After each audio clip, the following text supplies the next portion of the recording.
दोस्तों, बुलडोजर की बात काफी दिनों से हो रही है और न सिर्फ उत्तर प्रदेश, अब राजस्थान हो, मध्य प्रदेश हो, हरियाणा हो, पंजाब हो, उत्तराखंड हो, बिहार के कुछ हिस्से में हो।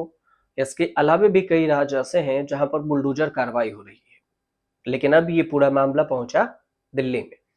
दिल्ली में बीजेपी की सरकार है और सत्ता आने के बाद ही बुलडोजर एक्शन लिया जा रहा है। दिल्ली में बुलडोजर एक्शन हो रहा है लगातार। और उत्तर पश्चिमी दिल्ली के अशोक विहार और उत्तर दिल्ली के वजीरपुर इलाके में भी प्राधिकरणों ने सोमवार को भारी पुलिस तैनाती की और बुलडोजर से घरों को हटाया। पुलिस उपायुक्त है उत्तर पश्चिम भीष्म सिंह का कहना हुआ कि अशोक विहार में जो बुलडोजर करण अभियान चल रहा है उसमें घरों को ध्वस्त किया जा रहा है। करीब करीब 250 पुलिस अधिकारी इस मौके पर तैनात थे। पूरी फौज के साथ लाव लश्कर था, बुलडोजर था, क्रेन था। अब सरकारी जमीन पर कहा जा रहा है कि सरकारी जमीन पर अतिक्रमण किया गया है। अधिकारियों का कहना है कि विशेष कार्यबल यानी एसटीएफ का एक दल है जो इस पूरे मामले पर अभियान के खुदाई वाली मशीनें लेकर पहुंची है, बुलडोजर, और अशोक विहार के जेलर वाला बाग इलाके में पहुंचा। कहा वहां सरकारी जमीन है और इस सरकारी जमीन पर अतिक्रमण बनाए हुए हैं, 200 से अधिक घर हैं और इसी वजह से इन 200 घरों को यहां पर ध्वस्त किया जाएगा। दिल्ली पुलिस की टीम मौके पर पहुंची। अधिकारियों ने कहा कि वजीरपुर में एक रेलवे लाइन है और उसके नजदीक में भी अवैध अतिक्रमण को हटाने के लिए कहा गया है और ऐसा अभियान शुरू किया गया है। एक वरिष्ठ पुलिस अधिकारी हैं, उनका कहना हुआ कि दिल्ली पुलिस कर्मियों के साथ ही अर्धसैन्य बल भी हैं। 2 कंपनी मौके पर मौजूद है और इसके बाद यहां पर बुलडोजर एक्शन किया गया। अब घरों को गिराया गया।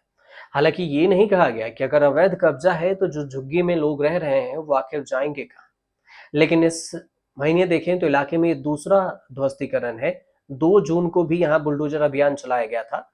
रेखा गुप्ता की सरकार है और उसका कहना था कि अगर किसी रेलवे लाइन पर अतिक्रमण किया गया है, कोई दुर्घटना हो जाती है तो जिम्मेदार कौन होगा। ये दिल्ली के सीएम रेखा गुप्ता का बयान है। पिछले कुछ सप्ताह में दक्षिण पूर्व दिल्ली में भी जो भूमिहीन कैंप और मद्रासी कैंप में भी ऐसे ही अभियान चलाए गए थे। वहां भी बुलडोजर से घरों को गिराया गया, हटाया गया। अब ये भी कहा जा रहा है कि इस क्षेत्र में करीब 2100 झुग्गियां बसी हुई थी। इसमें 1600 मकान मिल गए, जबकि डीडीए ने ये बड़ी संख्या में लोगों को पक्के मकान के लिए अयोग्य घोषित कर दिया था। और इसके बाद इन लोगों ने कोर्ट का रुख किया। 200 लोगों को कोर्ट से स्टे ऑर्डर भी मिला, जबकि बाकी झुग्गियों पर डीडीए की कार्रवाई जारी है। तो फिर कोर्ट के ऑर्डर के बावजूद भी डीडीए कार्रवाई कर रही है, बुलडोजर एक्शन। और डीडीए का कहना है कि यहाँ झुग्गियों में रह रहे लोग, कई लोग पहले ही पुनर्वास योजना के तहत पक्के मकान अलॉट किए जा चुके हैं, उन्हें मिल चुका है। लेकिन जिन लोगों को अयोग्य पाया गया है उन्हें पुनर्वास की स्थिति स्पष्ट नहीं है कि दोबारा उन्हें घर दिया जाएगा। इस कार्रवाई से पहले भी क्षेत्र में जबरदस्त सुरक्षा व्यवस्था की गई थी।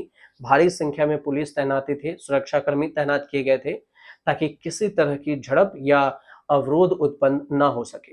अब डीडीए की तरफ से जो बयान आया उसमें यह कहना हुआ कि ये कार्रवाई सुप्रीम कोर्ट के दिशा निर्देश और पुनर्विकास योजना के तहत की जा रही है। हालांकि स्थानीय निवासियों ने इस कार्रवाई को लेकर नाराजगी भी दिखाई है और कहा है कि हमारा घर चला गया तो हम फिर रहेंगे कहाँ। अब विरोध भी हो रहा है और सरकार कह रही है कि ये कोर्ट का ऑर्डर है, कोर्ट स्टे लगा रखा है, बावजूद इसके डीडीए इस पर बुलडोजर चला रही है। तो कौन किसको सुनने को तैयार है। ये दिल्ली में कोई देखने वाला, ऐसे कह सकते हैं आप, कि जनता को असली सुविधा या फिर उसे कहाँ ठिकाना दिया जाएगा, ये देखने में न सरकार एक्टिव है न कोर्ट एक्टिव है। फिलहाल कुछ अगर इस पर अपडेट होगा तो हम आपको जरूर बताएंगे और आपकी अगर कुछ राय हो तो कमेंट हमें जरूर कीजिएगा।